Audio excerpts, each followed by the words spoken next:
Super കൺമണിയുടെ latest promo റിവ്യൂയിലേക്ക് എല്ലാവർക്കും സ്വാഗതം. അങ്ങനെ കൺമണിയെ അലിഗയിൽ നിന്ന് പിരിച്ചുവിട്ട കാര്യമൊക്കെ അലിഗയിൽ വന്നപ്പോൾ അമ്മായിമാരെ അറിയുന്നുണ്ട്. അമ്മായിമാര് സുലോചന ഒരു സ്റ്റാഫിനോട് വിവരമൊക്കെ ചോദിച്ച് മനസ്സിലാക്കുന്നുണ്ട്. സുലോചനയാണെങ്കിൽ ഇത് മറ്റു രണ്ടുപേരോടും പറയാണ് കേട്ടോ, ഒരു തട്ടിപ്പ് നടത്തിയെന്ന് അറിയാൻ കഴിഞ്ഞെന്നും പറയുന്നുണ്ട് സുലോചന.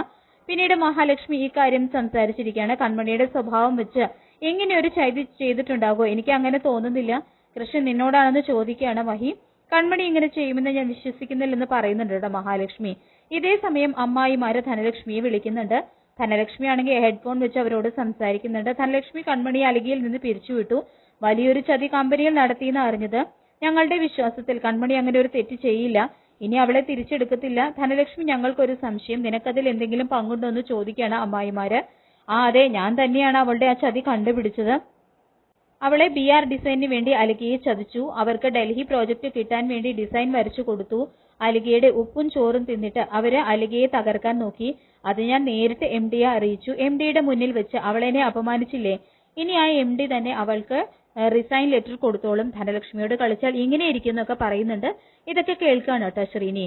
അപ്പോൾ അതൊക്കെ MDയെ അറിയിച്ചല്ലേ എന്നൊക്കെ ശ്രീനി ചോദിക്കുമ്പോൾ, അതെ, ഞാൻ അവളുടെ ചതി എല്ലാവരെയും അറിയിച്ചത്, കൊണ്ടുപോയി കേസ് കൊടുക്കാൻ പറയുന്നുണ്ട് ധനലക്ഷ്മി. ഇതേ സമയം ദേഷ്യം പിടിച്ച ശ്രീനിയാണ് ധനലക്ഷ്മിയുടെ ചെകിട്ടത്ത് പൊട്ടിക്കാണ് കേട്ടോ. പിന്നീട് മഹിയോട് കൃഷി കൺമണിയെ എന്താ കാണാത്തത്, കൺമണിയെ എത്തിയില്ലേ എന്നൊക്കെ ചോദിക്കുന്നുണ്ട്. ഇതേ സമയം മാനസ വിദ്യ ചോദിച്ച ചോദ്യത്തിന് എന്ത് മറുപടി പറയും എന്നറിയാതെ ടെൻഷൻ അടിക്കുകയാണ്. ശ്രീനിയാണെങ്കിൽ ഇക്കാര്യം മനോജിനെ വിളിച്ചറിയിക്കാൻ നോക്കുന്നുണ്ട്. മോനെ, എനിക്കൊരു കാര്യം പറയാനുണ്ടെന്ന് പറഞ്ഞപ്പോൾ എന്താ അച്ഛാന്ന് ചോദിക്കുകയാണ് മനോജ്. ഇതേ സമയം ബലരാമൻ മനോജിന്റെ അടുത്ത് നിൽക്കുന്നുണ്ട്. ശ്രീനി പറഞ്ഞതൊക്കെ മനോജ് ബലരാമനെ അറിയിക്കുമ്പോൾ ബലരാമൻ വിഷമിച്ച് തളരാണ്. മഹിയാണെങ്കിൽ കൺമണി വന്നിട്ടില്ലെന്ന് കൃഷ്ണനോട് പറയുകയും, നിനക്ക് എങ്ങനെ തോന്നുന്നുണ്ടോ കൺമണി ചതിക്കോ എന്നൊക്കെ ചോദിക്കുമ്പോൾ, ഇതിന് പിന്നിൽ എന്തൊക്കെയോ മറിഞ്ഞിരിക്കുന്നുണ്ട്, എനിക്ക് ഉറപ്പാണെന്ന് പറയുന്നുണ്ട് കേട്ടോ കൃഷ്ണൻ. സുമിത്രയും ഇതേ സമയം പ്രത്യേകമായിട്ടുള്ള ഒരു മുഖഭാവത്തോടെ ഇങ്ങനെ നിൽക്കുകയാണ് കേട്ടോ ചെയ്യുന്നത്.